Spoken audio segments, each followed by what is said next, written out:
More math and trigonometry functions. We're going to do a lot of rounding at first. We're going to use the round function, the round up, the round down function, all of which round numbers using first a standard methodology and then a methodology that rounds the numbers up or down. The floor function, which is another rounding function, rounds in sort of a stair-step manner where values are established that become a floor for which numbers that are greater than are rounded down to until you reach the next floor. The ceiling function works similarly in that there are levels or ceilings that are established so that numbers that are above one ceiling will round up to the next ceiling. And the mRound function rounds a number to a defined multiple. The even function rounds a number to the nearest even integer, and the odd function rounds a number to the nearest odd integer. The truncate function rounds a number to an integer, and the int rounds a number down to the nearest integer. So that's all the rounding. LCM, the least common multiple, returns the least common multiple of a number. Mod returns what's left over after you divide one number by another number. Pi is pi, it's a constant. Roman allows you to convert numbers to Roman numerals. Subtotal is the same subtotal function inserted by Excel automatically when you subtotal values. But when you use the subtotal function, it allows you to decide whether you're going to include hidden rows or not. And with the aggregate function, you have 19 different options to choose from as to how you're going to aggregate some numbers, and 8 different selection options that determine which values in a selected range are being aggregated.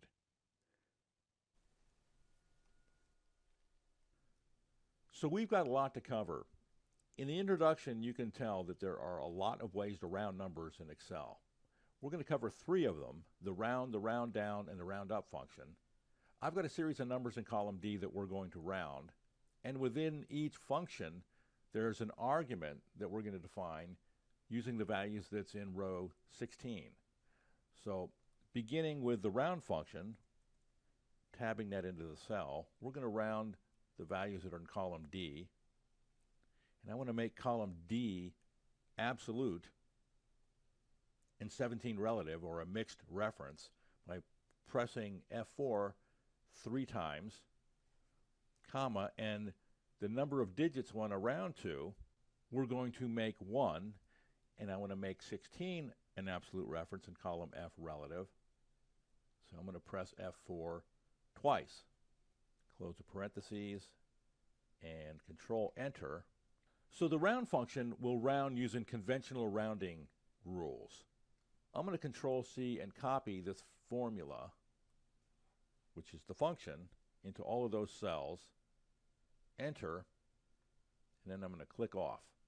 So in column F, the number of digits that we specified is 1. What that value does, 1, is determine how many decimal places to the right we're going to round the number to.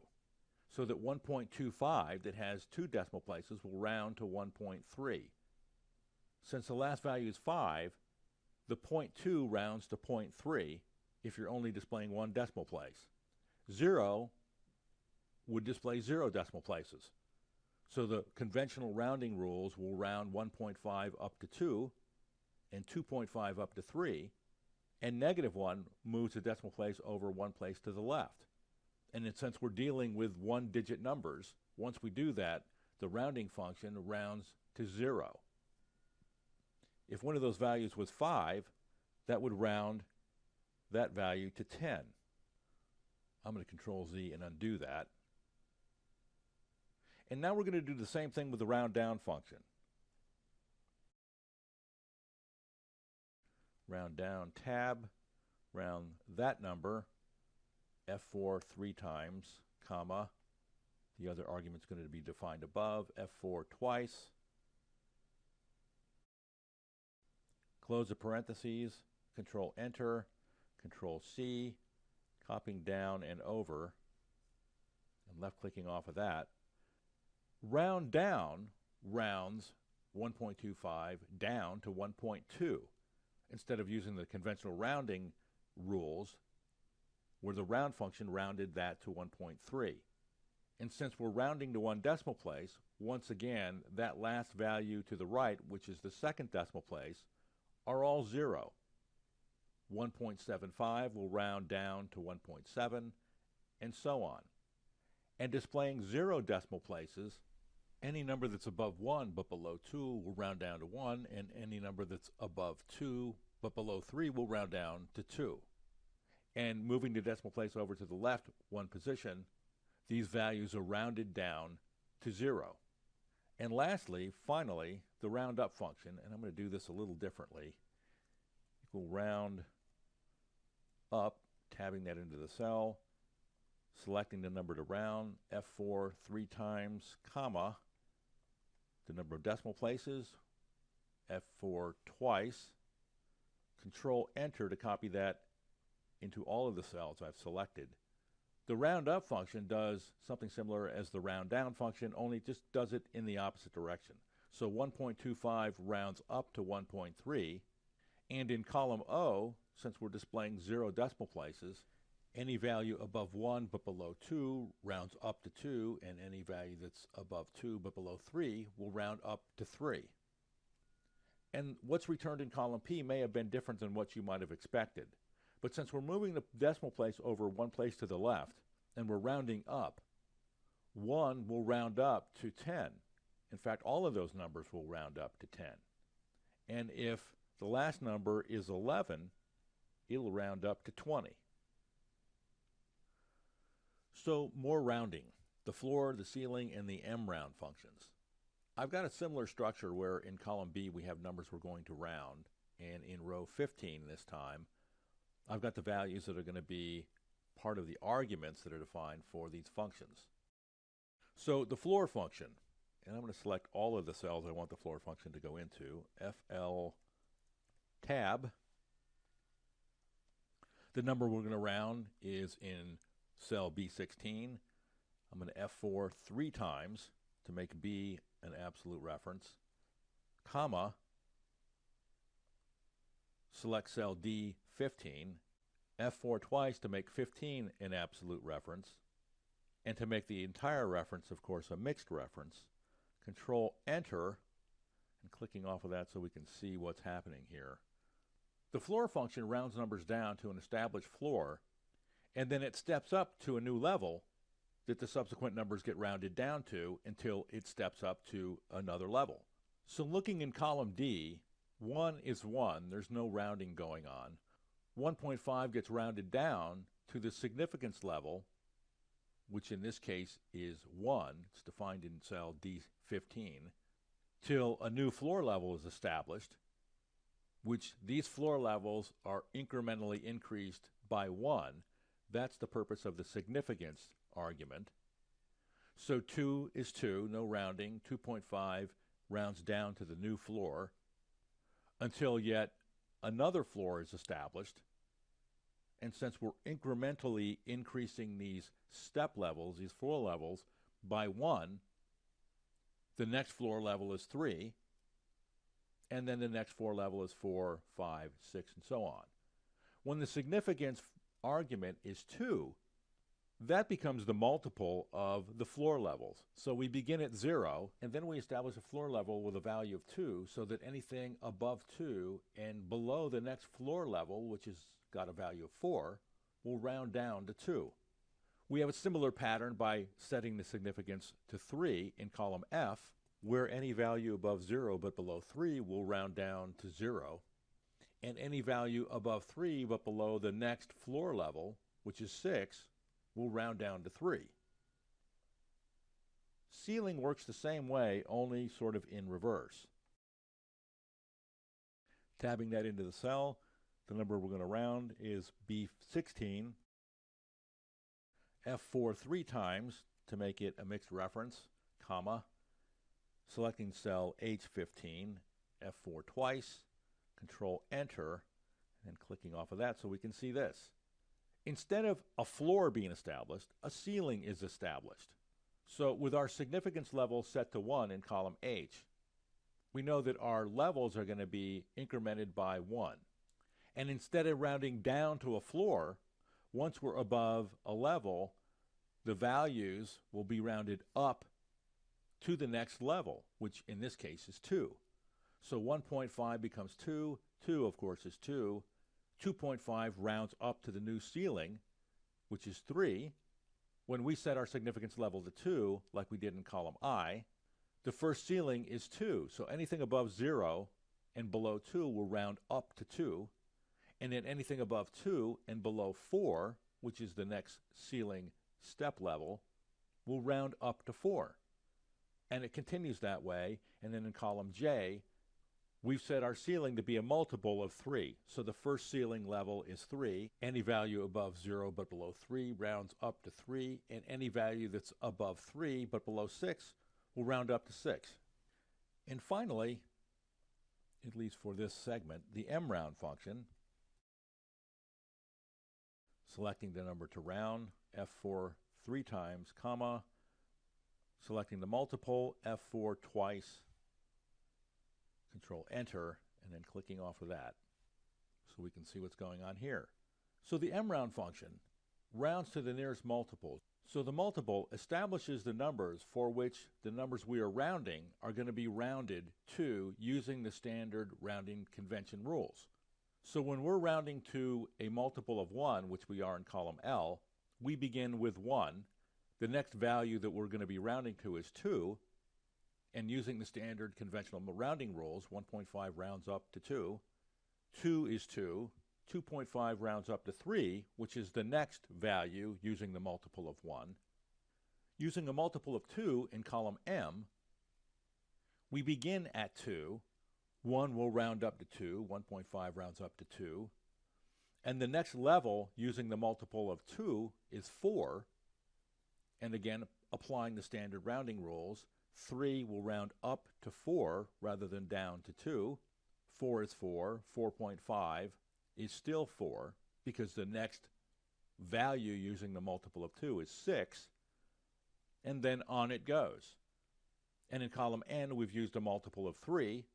Rounding the first value that we have in column B, 1, is closer to 0 than it is to 3, so it rounds down to 0. 1.5 is right in the middle, which, again, applying the conventional rounding rules, rounds up to 3, and then on it goes. So how many ways are there to round a number? Well, it turns out there are yet 4 more ways to round a number, using the even, odd, truncate, or int integer functions. Beginning with the even function, we can round a value to an even number, Control Enter, and the values in column B get rounded to either 2, 4, 6, 8, and so on. We can also round to the nearest odd number, tabbing that into the cell, selecting B18, Control Enter. We can truncate those numbers, tabbing that into the cell, selecting the number we're going to truncate, or the numbers, and we have an optional argument to determine the number of digits. This value, this optional argument, will allow you to float the decimal place either to the right using a positive number or to the left using a negative number. So I'm going to float it to the left using a -1, Control Enter, and all of the values that are below 10 round down to 0. Truncating all the other numbers to the nearest integer that would begin at 10, since I moved the decimal place 1 place to the left, all the values below that first rounding level, which is 10, round down to 0. And then 10 is displayed really without any rounding at all. So if instead F2, I get rid of that value for the optional argument, Control Enter, the truncate function rounds down to the nearest integer, which is exactly what the int function does. Selecting the range of cells again, equal int, tabbing that into the cell, selecting cell B18, Control Enter, and we get the same exact results. The next 2 functions are the LeastCommonMultiple function and the mod function. The LeastCommonMultiple returns an integer that is the smallest number that is a multiple of all the arguments that are input into the function. So I have numbers in columns C and E, and I'm going to put in a LeastCommonMultiple function in column G, LCM, tab, reference column C for the first number, comma, and column E for the second number, Control Enter. And I get some values that I should be able to divide by the numbers in column C divided by C, and F2, making G11 a mixed reference where column G is absolute, Control Enter, and copying this over 2 cells. The least common multiple should give me a positive integer when I divide the least common multiple by the arguments that the least common multiple returned that value for. So dividing 40 by 40, I of course get 1. Dividing 40 by 1, I get 40. And then copying those formulas down, I should have a positive integer in all cases, and I do. So this value, just picking one out, 390, is the smallest number that you can divide by 65 or 6 and get a positive integer. And many times, that least common multiple ends up being the product of the 2 arguments themselves. So the mod function allows you to take one number and divide it by another number, and it returns the remainder of that division. And to do this, equal mod tab, I'm going to divide the value that's in column E, comma, by the value that's in column C. Control Enter, and then grab the fill handle and drag it down. And where I get a value, that's because the divisor isn't evenly divisible into the number that's being divided. So in the case of the second record, I'm dividing 45 by 2, and 44 divided by 2 is a whole number, it's 22, and so the division operation returns a result of 22 with a remainder of 1, and the mod function returns the remainder to us. So the pi and Roman function. Pi returns the value of pi. It's a constant. It doesn't require any arguments. So inputting pi over here, so I can Control Enter, actually extend out to show you the significance by adding decimal places. Doesn't go on indefinitely, although in fact it does. But Excel doesn't take it but to so many decimal places, which is probably a level of accuracy that's good enough for most people. The Roman function converts values into Roman numerals. When converting values, I equals 1, V equals 5, X equals 10, L is 50, C is 100, D is 500, and M is 1,000.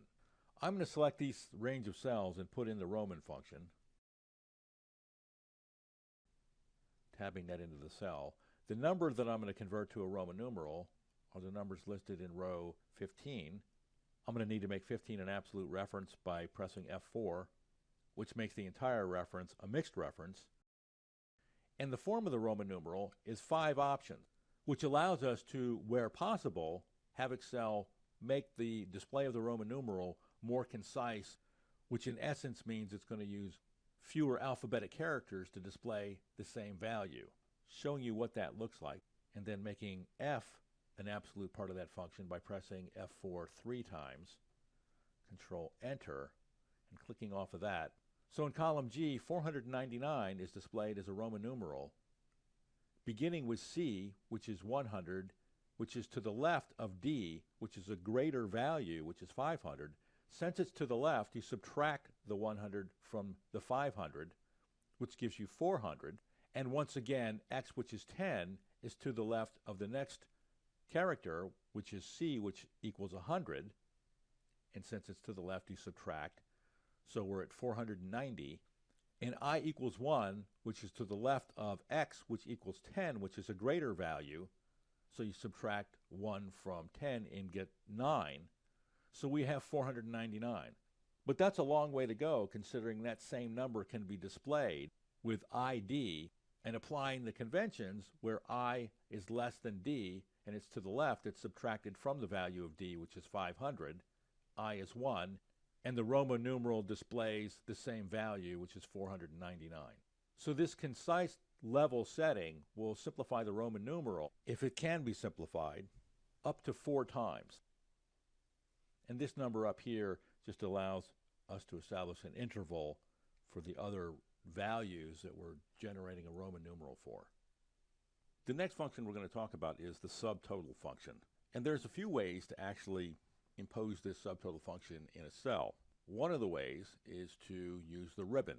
I'm going to first select a data point in the range of data that I want to subtotal, go to the Data tab, and then in the Outline group, left-click Subtotal. Excel picks up the heading, which is data. That's what I've called my data. Fairly literal. And then the next field value is Use Function, which is also a drop-down. We can sum, count, average, find the max, minimum, find the product or the multiplication of all of the values, count the numbers, find the standard deviation, or find the variance in the sample. I'm going to leave it at the default function, which is sum. Left-click OK. And Excel, of course, inserts a subtotal function right here. And when we look at the structure, there's two arguments that have been defined. One is the number 9, which we're going to go back to in a second, and the second one is the range of numbers that we're subtotaling. So I'm going to escape out of that and Control Z to remove the subtotal. And instead, I'm going to enter a subtotal function by entering a subtotal function, tabbing that into the cell. And now we see the same functions, or the list of the same functions that we had a choice of when we set up the subtotal function from the ribbon. And the number 9 is apparent as to what that is. It is the sum function. So we have 11 different functions, and then we have those functions repeated again, beginning with the number 101 that corresponds to 1 for average. So this second grouping adds 100 to the index number that equals that function. So 9 becomes 109. So what's the difference? 9, comma, selecting the data, Control Enter, subtotals the values whether they're displayed or hidden. I still get the same amount. So I have 15 data points, each equaling 1, and subtotal gives me a sum of 15. F2 to edit that function, and adding 100 to the function index number, Control Enter, and now the subtotal function returns a total of 11 cells. So the difference between the first group and the second group, where 100 is added to each of the index values, is that the first group works on the cells whether they're displayed or not. It'll include hidden cells. The second group will only subtotal the cells that have values that are visible. The aggregate function is sort of like the subtotal function on steroids. I'm going to insert an aggregate function at the bottom of that line of numbers. The first 11 choices are exactly the same as the subtotal presents to you in terms of options. You do not, however, at this point, choose whether you're including hidden cells or not. But in addition to these 11 functions, you also get 8 more. So you have access to a wide range of statistical functions that aggregate numbers. And so that we don't get too far afield of what the aggregate function does, I'm going to choose 9, which is the sum, comma, and now I'm presented with a series of 8 different options. This gives you a whole lot more refined control over the numbers that you're going to include to aggregate or not. The subtotal function allowed you to either include hidden numbers or not. These 8 options allow you to, 1, ignore nested subtotal and aggregate functions, 2, ignore those and hidden rows, 3, ignore those and ignore error values, 4, ignore those and error values and hidden rows, 5, ignore nothing, 6, ignore just hidden rows, 7, ignore just error values, and 8, ignore hidden rows and error values. Within this list of 8 options, Microsoft has provided all the different ways to group these 4 choices. I'm going to choose 7 to ignore hidden rows and error values, comma, select my data array, comma. The K value is optional, and it's there for when you pick an aggregating method like percentile that requires a K value. I'm going to back arrow 1 time, Control Enter that into the cell, and the aggregate function has summed with the number 9 my 14 data points, and if one of these data points was an error, I'll have 13 data points that are aggregated or summed. And if I have 2 data points that are hidden, I'll have 11. Those also won't be included in the count. So those are the last of the math and trigonometry functions. We began by looking at no less than 10 rounding functions, beginning with round, which uses a standard rounding convention, round down, which rounds down to a number, and round up, which rounds up. The floor function allows us to establish incremental levels for the numbers for which are above one level, but below the next level will round down to the prior level. Ceiling allows us to establish these levels where the numbers above one level and below the next level will round up to the next level. mRound will round the number to the nearest multiple, and we can round to the nearest even number or the nearest odd number. The truncate function allows us to establish the number of decimal places we're rounding to, and then the integer function rounds down to the nearest integer. We also have the least common multiple function, the LCM function, which will return the least common multiple for numbers that are defined in the function as arguments. The mod function, which will return the remainder of a division, pi, which is a constant, which will display the number pi. We can convert numbers to Roman numerals using the Roman function. We can subtotal numbers in 11 different ways and include or not the hidden cells. And the aggregate function provides 19 different choices for aggregating numbers, and then 8 different options to determine what to include when we aggregate.